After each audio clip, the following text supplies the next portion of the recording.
ये बात कहना ही कठिन है, स्वीकारना कठिन है, बोलना ही कठिन है कि मेरा मन चंचल। क्या यहाँ जितने लोग बैठे हैं सबका मन अचल हो गया, निश्चल हो गया? नहीं, लेकिन कहने की हिम्मत भी नहीं, क्योंकि कहेंगे तो इज्जत का भी सवाल, और नहीं कहेंगे तो जैसा है तैसा है, लेकिन इज्जत तो बच गई। कहना कि मेरा मन चंचल बहुत कठिन। एक साधु मुझसे कह रहा था मेरे को ईर्ष्या बहुत होती। अरे हमने कहा तुम साधु हो गए, ईर्ष्या होती तो किससे होती? बोले अपने ही गुरु भाइयों से होती ईर्ष्या। तो मैंने कहा बहुत खतरनाक है, तो अपने ही गुरु भाइयों से ईर्ष्या। तो मैंने कहा मेरा चेला मेरे चेला से ईर्ष्या कर रहा। बोले इसी में मैं खुश नहीं रह पाता हूँ, मुंह ऐंठता रहता हूँ, जल भुन के राख हो गया, क्या करूँ? ईर्ष्या, जलन, खलन, ये बहुत बड़ी बीमारी है। ईर्ष्या करने में, जलन करने में महिलाओं ने 55% बाजी मारी है और पुरुषों ने 45% और साधुओं ने 90%। अरे साधु, भगवान बचाए इससे। मैं तो सच बात बताता हूँ, कुछ साधुओं में भी ऐसे लोग हैं जब कोई साधु उन्नति करने लग जाए तो उनके सीने पर सांप लौटने लग जाते। ये तो महान संत हैं, श्री रतन साहब जी, पूज्य रतन साहब जी, स्वामी जी साधारण नहीं है। ये तुम्हारे गांव में जन्म लिए, गांव में पले पोसे, गांव में स्कूल खोला, गांव में आश्रम बनाया, तुम्हारे साथ घूमते रहते, नहाते रहते, कहीं पीठ खोले हुए हैं। तुम सोच रहे ऐसे ये नहीं, दिल के बहुत निर्मल हैं, पवित्र हैं, कमल हैं, धवल हैं, क्योंकि उनकी गद्दी दूसरी है और मेरी गद्दी दूसरी है। दूसरी और तीसरी गद्दी का भेद छोड़ करके और मुझे बुलाकर ककरैया में सत्संग की वर्षा करवाते। ये वही कर सकता है जिसके अंदर ईर्ष्या जड़ मूल से नष्ट हो गए, अन्यथा सोचेगा अरे असंग साहब तो विशाल देव वाले हैं, क्षमा देव वाले हैं, लखीमपुर वाले हैं, जाने दो वाले साले इधर उधर गाली भी दे देंगे। लेकिन नहीं, सब छोड़ दिया उन्होंने कि चाहे जहां के हो, शक्कर किसी खेत के गन्ने की बनी हो, हम उसको दूध में डालकर घोलकर पी लेते हैं, और घी किसी भी भैंस का हो उसको लेकर चम्मच से दाल में डालकर खा लेते हैं, और टमाटर किसी भी खेत का हो सब्जी बनाकर खा लेते हैं। तो असंग देव चाहे जहां के हो, इनके ज्ञान का हम लोग प्रयोग करके कल्याण क्षेत्र का करते हैं। तालियां बजती तो हैं लेकिन अधमरी है। तुम लोगों को भी ईर्ष्या है, इसीलिए ना हंसते हो ना ताली बजाते हो, अंदर अंदर जल भुन के राख हो गए लोग। अरे तुम्हें क्या लफड़ा है? बजाओ ताली, जोर से बजाओ, बस बंद करो। मैं छोटा था, 22 साल का, तो सत्संग कर रहा था लखनऊ में। तो मुझे शर्म लग रही थी, संकोच लग रहा था, लज्जा लग रही थी। पहला पहला मौका था, प्रैक्टिस थी नहीं। तो पद्मासन में बैठा था पलथी मार के। तो आदमी शर्माए जाता है तो अपने पाँव के अंगूठा भी मरोड़ा करते।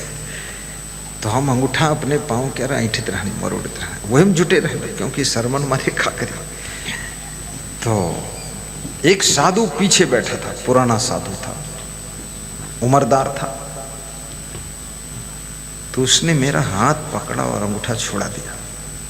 तो हम पीछे मुड़ के देखे, बोले मुड़ के मत देखो, अंगूठा मत पकड़ो, ठीक से प्रवचन करो, एक दिन तुम 1 नंबर के संत बनोगे, इसलिए इधर देखना मत, अंगूठा पकड़ना मत। हम इसीलिए बैठे, अंगूठा पकड़े न देवे।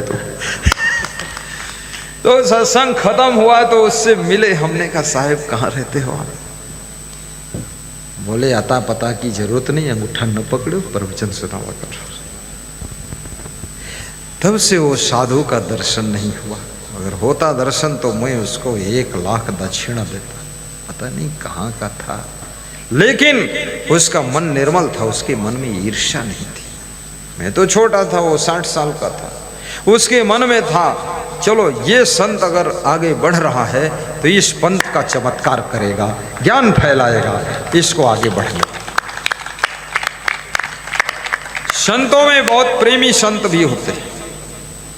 कल अयोध्या से आए हुए महान संत श्री परीक्षा साहब जी के शिष्य श्री क्या नाम है स्वरूप शरण साहब, ये भी बड़े प्रेम से भरे हुए कह रहे थे साहेब जी आपने जो काम किया है इस पंथ में बहुत बड़ा काम किया, हर क्षेत्र में किया। ये वही कह सकता है जिसके अंदर ईर्ष्या नहीं होगी, नहीं तो नहीं कह पाएगा।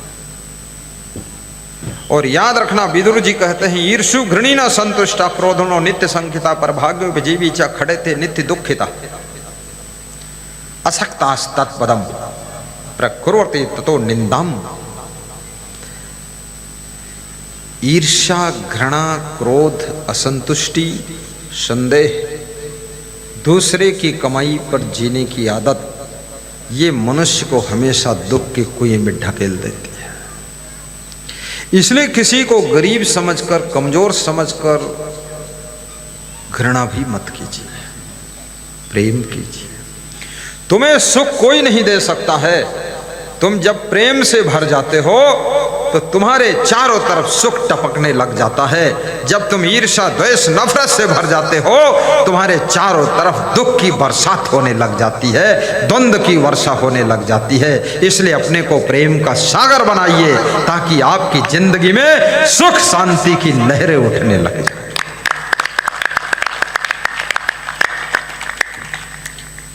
ये खाली नहीं बैठना है, तुम्हारे को काम की ड्यूटी है। जहां दमदार सत्संग उठाऊं तो ताली बजाओ। तुम सोचो हम बैठ रही कुर्सी पर आराम से अधमरे अधमरे बैठे न देवे, जिंदा करके ताली। हाँ, हम भी मेहनत करें, तुम भी कुछ करो, क्योंकि देखिए हम किसी की नकल नहीं करते। दूसरे संत कैसा प्रवचन करते, किस तरह करते, क्या बोलते, हमसे मतलब नहीं। हमारा एक नया अंदाज है, हमारा एक नया फार्मूला है, नई शैली है, नई मेथड है, नया तरीका है। और उस नए मॉडल के साथ हम पेश आते हैं, क्योंकि मेरा संस्कार है भाई कि आनंद में रहूं और तुमको परमानंद में रखूं। क्योंकि तुम गृहस्थ आश्रम में हो और गृहस्थ आश्रम जंजालों का आश्रम है, बवालों का आश्रम है, माया जाल का आश्रम है, झंझट का आश्रम है। गृहस्थ आश्रम टेंशन का आश्रम है। यहाँ पर एक क्षण आदमी को चैन नहीं मिलती है। लेकिन उस गृहस्थ आश्रम में रह करके हंसते हंसते जिंदगी जीने की कला सिखाना मेरा काम है, मेरा काम है। पति पत्नी दोनों हंसा करो, पड़ोसी देखें तो कहीं दोनों सिर्री हुई गए काम। तो तुम बता दो सिर्री होना है तो असंग साहिब के सत्संग में जाओ। वो सिर्री नहीं बनाओ थे, हम सिर्री पैदा करे थे। कौन नहीं है सिर्री, कौन नहीं है पागल, कौन नहीं है दीवाना। कोई शराब के लिए पागल है, कोई व्यभिचार में पागल है, कोई लोभ में पागल है, कोई मोह में पागल है, और कोई किसी लफड़े में पागल है, कोई बीड़ी सिगरेट के लिए दीवाना है। आप तो महान हो जो गुरु के सत्संग में पागल हो और गुरु के लिए दीवाने हो। बोलिए सदगुरु भगवान की जय, सदगुरु कबीर साहिब की जय। एक व्यक्ति के मोबाइल में मैंने देखा, लिखा था कि तलब लगी है मंजिल पाने की और लगता है कि खुद को आग में झोंक दो। तो हमने कहा ये लिखता है, झोंकता नहीं है। तो उससे पूछा तो उन्हें ऐसा क्यों लिखा? बोले 2-3 और लोग थे वो भी इसको पसंद किए तो लिख दिया। तो हमने कहा झोंका नहीं? बोले लिखा हूं, कोई झोंकना चाहे झोंके, हम नहीं झोंकेंगे। कहां आग लगी है? संत तो लगी हुई आग को बुझाने का काम करता है, याद रखना। आग जो लगी आकाश में झरझर गिरे अंगार, और साधु न होते जगत में तो जर मरता संसार, जर मरता संसार। हर व्यक्ति के हृदय के आंगन में काम, क्रोध, लोभ, मोह, ईर्ष्या, द्वेष की आग लगी हुई है। इस आग को बुझाने का काम कौन करेगा? इसको तो संत महात्मा अपने सत्संग रूपी शीतल जल से तुम्हारे भीतर की आग को बुझा देते हैं और तुम्हारे भीतर शीतल शांति पैदा कर देते हैं, शीतल शांति। बोलिए सद्गुरु भगवान की। मैं पूर्वी उत्तर प्रदेश में सत्संग करने गया, जिले का नाम नहीं लूंगा, वो भी सुन रहे। तो जिनके हमें ठहरा था, तो मेरा स्पेशल कमरा, उसमें किसी को ठहराते नहीं। स्पेशल गद्दा, स्पेशल रजाई, स्पेशल मच्छरदानी, स्पेशल चादर, स्पेशल तकिया, स्पेशल सब कुछ। तो मेरे लिए जलपान लाए थे, तो मैं थोड़ा कुछ जलपान खाता हूँ, कुछ देखता हूँ, कुछ छूता हूँ, कुछ बांटता हूँ, कुछ वापस कर देता हूँ। मैं ऐसा नहीं कि धमाधम सब खा जाऊं, नहीं, बुद्धि खत्म हो जाएगी। ज्यादा खाने से बुद्धि कम हो जाती है और कम खाने से बुद्धि बढ़ जाती है, और बिल्कुल ना खाने से आदमी मर जाता है। इसलिए खाना भी चाहिए।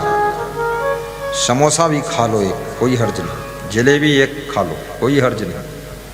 गोलगप्पे भी खा लो, पानी बतासे खा लो, रबड़ी खा लो, चाट खा लो, कचौड़ी खा लो, सब थोड़ा थोड़ा खा लो। खीर भी खा लो थोड़ी सी। अब आधी बाल्टी खीर पियोगे तो भगवान बचाए तुमको। हाँ, बस थोड़ा थोड़ा। तो अचानक जोर से आवाज आई, लगा कोई दीवार गिरी है। तो जो भक्त जी थे बहुत जोर से दौड़े, दौड़ कर गए, और उनका जो सांस की गति थी वो फूल गई, और फिर वापस लौट कर आए 2-3 मिनट बाद। तो हमने कहा क्या हुआ? बोले सीढ़ी पे रेलिंग लगी थी ईंट की, उसको गिरा दिया बच्चों ने। हमने कहा कोई दबा तो नहीं? बोले दबा भी नहीं, और आपका ज्ञान था। क्रोध तो बहुत जोर से अंदर से आया, लेकिन सब हम पी गए और हंसते हुए फिर आपके पास आ गए।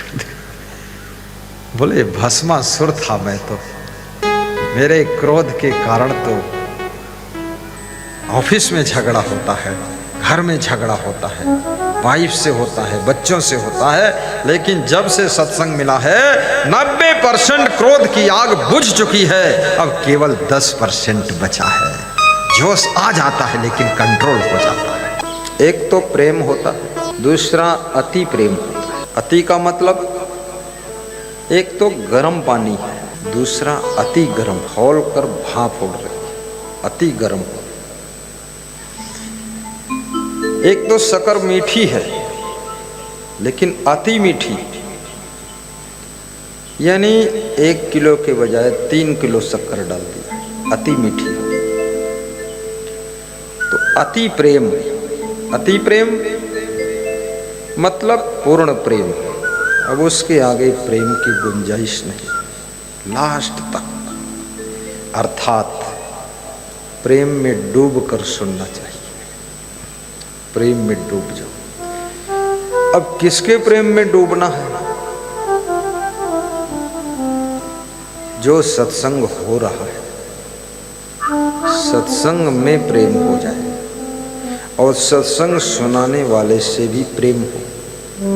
अगर सुनाने वाले से प्रेम नहीं है तो तुम प्रेम से सुनोगे ही नहीं।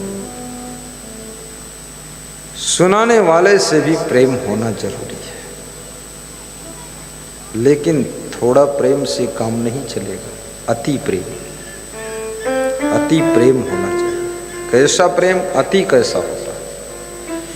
अति जैसे मधुर तिवारी का प्रेम है, जैसे उनके साथ में आए हैं प्रमोद यादव जी, इनका प्रेम है। जैसे मोरवी से निशा देवी आई है, भिंड से उनके हस्बैंड आए, जैसे बांके बिहारी जी औरैया से पति पत्नी सब्जी उगाते हैं, सब्जी तोड़ते हैं, जेब में मोबाइल रख लेते हैं, प्रवचन चलता रहता है, सब्जी तोड़ते रहते हैं। अति प्रेम है। अति प्रेम का मतलब अब उसके अलावा कुछ दिखता नहीं है, अब मन में वही बस गए। उत्तम कुमार ठाकुर झारखंड जिला दुमका के, उन्होंने सत्संग करवाया। झारखंड में एक दुमका जिला है, झुम झुमका गिरा रे दुमका की बाजार में। तो उस दुमका जिले में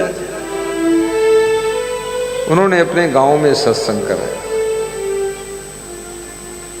सत्संग हुआ तो मैंने 2 मिनट उनको बोलने के लिए दिया माइक में। तो बोले, बाबा हमको बहुत प्रेम हो गया। झारखंड में, बिहार में संत को बाबा कहते हैं।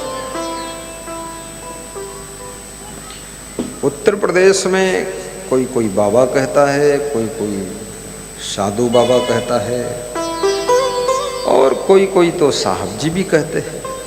छत्तीसगढ़ में टोटल साहब जी कहते हैं, और गुजरात में कोई बापू जी भी कहता है। तो उन्होंने कहा, बाबा हमको बहुत प्रेम हो गया। सत्संग सुनते सुनते हम काम करते रहते हैं, सत्संग सुनते रहते हैं, घर के लोग सब हमको डांटते रहते हैं। पत्नी भी डांटती है, तुम गुरुजी में पागल हो गए। बेटा भी कहता है, पिताजी कुछ तो कंट्रोल करो अपने को, मतलब इतना रात दिन उसी में जुटे हो। और मेरा भाई भी कहता है कि तुमने तो अति कर दिया भाई, भोजन खाते हो तो भी सत्संग चालू कर देते हो। बोले, बाबा हम क्या करें, हम मन को रोक नहीं पाते हैं, अति प्रेम हो गया, हम बहुत सुनते हैं सत्संग, और उसी प्रेम में आपका सत्संग करवाया हूँ। धन तो नहीं है, लेकिन 3 बीघा जमीन ही दान करता हूँ आप। तो हमने कहा 3 बीघा जमीन झारखंड में मिल गई हमको। सत्संग पूरा हो गया, समाप्त हो गया। बोले, जमीन देख लो। मैं जमीन देखने गया, जमीन बड़ी अच्छी थी, रोड किनारे थी। तो हमने कहा, तुमने दान कर दिया, हमने स्वीकार कर लिया, और हमने ये जमीन फिर से वापस तुमको प्रसाद के रूप में वापस दे दिया, तुम ही रखो। अरे बोले, ये तो एक ही दिन में वापसी हो गई। हमने कहा, ये तो एक दिन ज़्यादा ही हो गया, उसी दिन करना था हमको, लेकिन एक दिन एक रात आपको खुश रखो। मैं आपकी जमीन नहीं लूँगा, क्योंकि जिसने अपना दिल दे दिया, मन दे दिया, हृदय दे दिया, और जिंदगी गुरु के चरणों में दे दी, तो जमीन की कीमत अब कुछ भी नहीं है। अब तो दिल भी मेरा है, जिगर भी मेरा है। तो अति प्रेम से सत्संग सुनना है, अति प्रेम, और खुश होकर सुनना है, प्रसन्न होकर सुनना है। सुनी समझहि जन मुदित मन, और सुनकर समझना भी है। ऐसा नहीं केवल सुन लेना है, समझ में कुछ नहीं आया। एक बुढ़िया राम कथा सुन रही थी। राम कथा 9 दिन होती है, 9 दिन में सब अध्याय पूरे हो जाते हैं। राम के जन्मोत्सव से लेकर और आखिरी तक सब फाइनल होता है 9 दिन में। और मैं जो कथा करता हूँ, तो मेरी कथा दुख निवारण कथा है, सुखद सत्संग कथा है, और मेरी तो 2 ही दिन में पूरी हो जाती है। एक दिन जन्म, दूसरे दिन मरण, बात खत्म। ज़्यादा लंबा कर हाँ, कभी कभी तो हम एक ही दिन में सब फाइनल कर देते हैं। आज ही पैदा हो, आज ही मरो, बात खत्म। कहां तक कौन ढोएगा इतना? तो समझदार को इशारा काफी है, आंख वाले को एक सितारा काफी है, और अंधे के लिए सूरज भी बेकार है, और ना समझ के लिए ब्रह्मा जी का ज्ञान भी बेकार है। ये संसार इशारा से चलता है। संकेत समझो इशारा क्या है, और जो इशारा को समझ लेता है उसी को सहारा मिलता है। तो 9 दिन राम कथा चल रही थी, बुढ़िया सुन रही थी। लास्ट दिन जो कथाकार सुना रहा था वो पंडित जी थे, वो भी गृहस्थ आश्रम में रहते थे। तो पंडित जी ने उस बुढ़िया से पूछा, बूढ़ी माँ 9 दिन से लगातार तुम कथा सुन रही हो, कुछ समझ में आया? तो उस बुढ़िया ने कहा, सब कुछ समझ में आया, लेकिन एक बात समझ में नहीं आई। बोले क्या? बोले सीता हिरणी हो गई थी तो फिर से स्त्री बनी कि नहीं बनी? पंडित ने अपना माथा पीट लिया।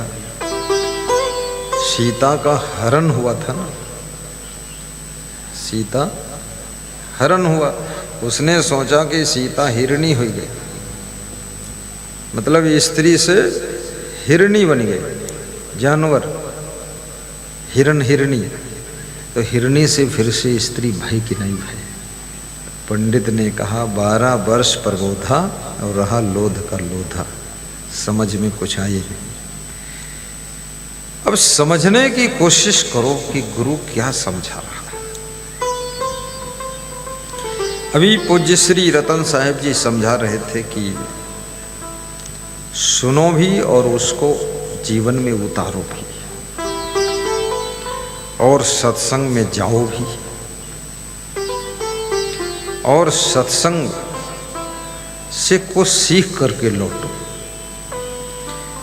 और सत्संग सुनने के बाद कुछ दक्षिणा भी दो। उत्तर प्रदेश में दक्षिणा देने की परंपरा बहुत कम है। उत्तर प्रदेश में यदि आरती में से कुछ दक्षिणा वापस मिल जाए तो लोग खुश होते हैं कि आरती की थाल में से थोड़े नोट निकाल के जेब में रख लूं, ये महाप्रसाद है, अपने घर ले चलो। उत्तर प्रदेश का आदमी बड़ा बुद्धिमान होता है, खिलाड़ी होता है, चतुर होता है। एक पंडित जी मुझको मिले, बह रहे थे कि मैं कई प्रदेशों में घूमा हूँ और उत्तर प्रदेश का निवासी हूँ, लेकिन उत्तर प्रदेश में जिस तरह के लोग मिले ऐसे लोग कहीं नहीं मिले। तो हमने कहा उत्तर प्रदेश के लोग किस तरह के हैं? बोले बहुत पाजी लोग हैं। हमने कहा पाजी? पाजी क्या होता है? बोले पुरानी भाषा है, बहुत नालायक लोग। हमने कहा क्या नालायक है? नालायक कैसे हैं? राम उत्तर प्रदेश में हुए, कृष्ण उत्तर प्रदेश में, कबीर उत्तर प्रदेश में, तुलसी उत्तर प्रदेश में, रैदास उत्तर प्रदेश में, परशुराम भगवान उत्तर प्रदेश में, सारे देवी देवता सब उत्तर प्रदेश में। ये नालायक? बोले इन्हीं नालायकों के कारण उनको अवतार लेना पड़ा ये पाजी लोग लेकिन उत्तर प्रदेश की धरती, याद रखना, मैं इसकी निंदा नहीं करना चाहता, यहां पर जो अच्छा है वो इतना अच्छा है उसको कोई बिगाड़ नहीं सकता है, और जो बुरा है इतना बुरा है कि इसको सुधारना भी बहुत मुश्किल है।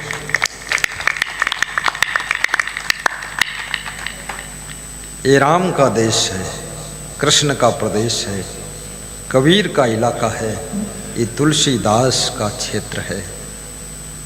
यहाँ परशुराम ने भी अवतार लिया, मैनक ऋषि ने भी अवतार लिया। लेकिन याद रखना उत्तर प्रदेश में एक चीज बहुत अच्छी है। मैं भारत के 19 प्रदेशों में गया और विदेशों में 8 देशों में गया,